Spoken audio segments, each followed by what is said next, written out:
खामोश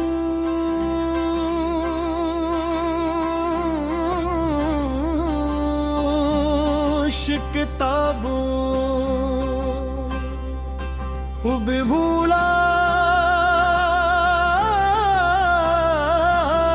हुआ गारी शहर के पुराने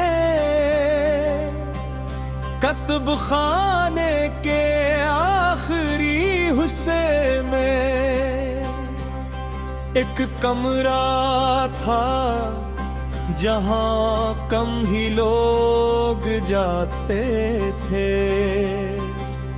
वहां लकड़ी की मारियां दीवारों से लगी हुई थी, उन पर ऐसी किताबें रखी थी जन पर वक्त की धूल एक मोटी तह की सूरत जम चुकी थी कि ख्वाबों को ज्यादा तर लोग भूल चुके थे, जिससे वो कभी अहम ही ना रही हो।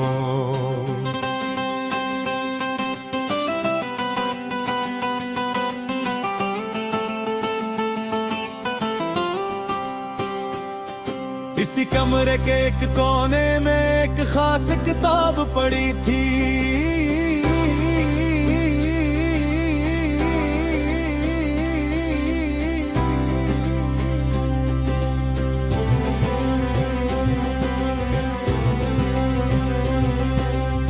वो न बहुत बड़ी थी न बहुत खूबसूरत, मगर इसके सफ़हात पर अजीब सी कशिश थी, जैसे वो सिर्फ नहीं एहसास भी रखती हो। इस किताब का अनवान अब मांद पड़ चुका था, सर धंधला सा लगता था जिंदगी के चंद धूरे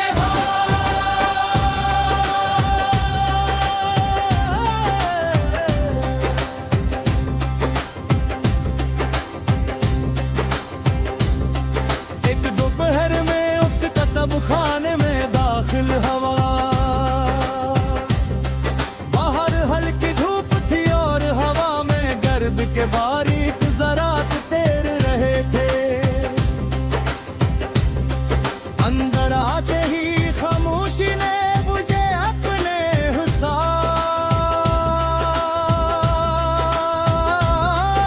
में लिया।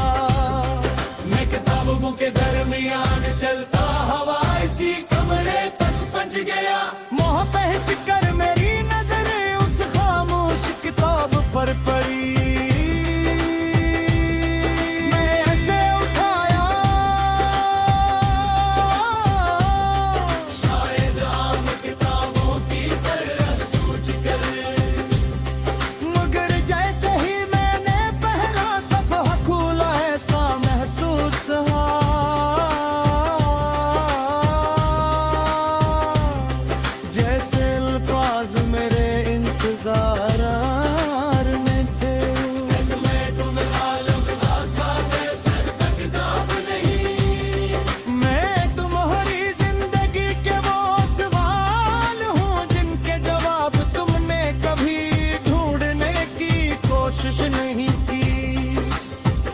मैं चंद लम्हे साकित रहा,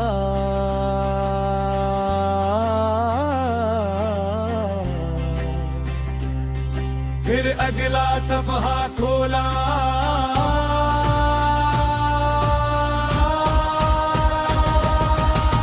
उस पर लिखा था, हर इंसान अपनी कहानी लिखता है, मगर बहुत कम लोग इसे पढ़ते हैं। ये जुमला अजीब था,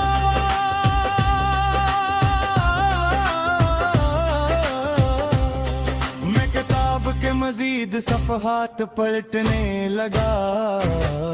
हर सफ़हा जैसे मेरे अंदर आग रहा था।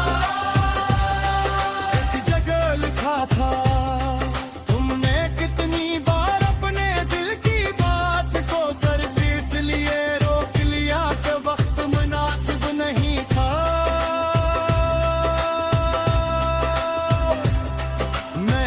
गया ये सवाल मेरे लिए था, या शायद हर इस शख्स के लिए जो कभी ना कभी खामोश रहा। किताब के सफ़हात जैसे जिंदे थे, हर जुमला एक आईना था,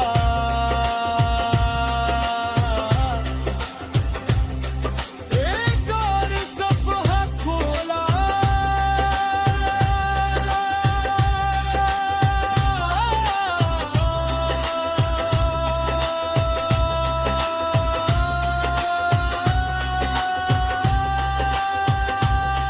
लोग समझते हैं कि वो दूसरों को जानते हैं, मगर हकीकत ये है कि वो खुद को भी मुकम्मल तौर पर नहीं जानते।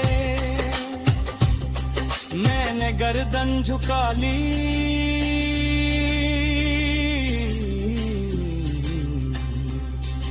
किताब सादा थी मगर अजीब तरह बेनकाब कर रही थी। मैं मज़ीद आगे बढ़ता गया, एक सफ़े पर सिर्फ एक सतर थी। याद रखो तुम्हारी खामोशी भी एक कहानी है। मैंने खिड़की से बाहर देखा, धूप तब जर्द हो रही थी, कुतुब खाने में रोशनी में धम होने लगी थी। मैंने महसूस किया कि किताब मुझे सिर्फ पढ़ने नहीं दे रही बल्कि बदल रही है। जैसे हर सफ़हा मेरे अंदर कुछ खोल रहा हो, एक और सफ़हा, तुम जिस चीज को सबसे ज्यादा छुपाते हो वही तुम्हारी असल पहचान होती है। मैं गहरी सांस लेकर कुर्सी पर बैठ गया, किताब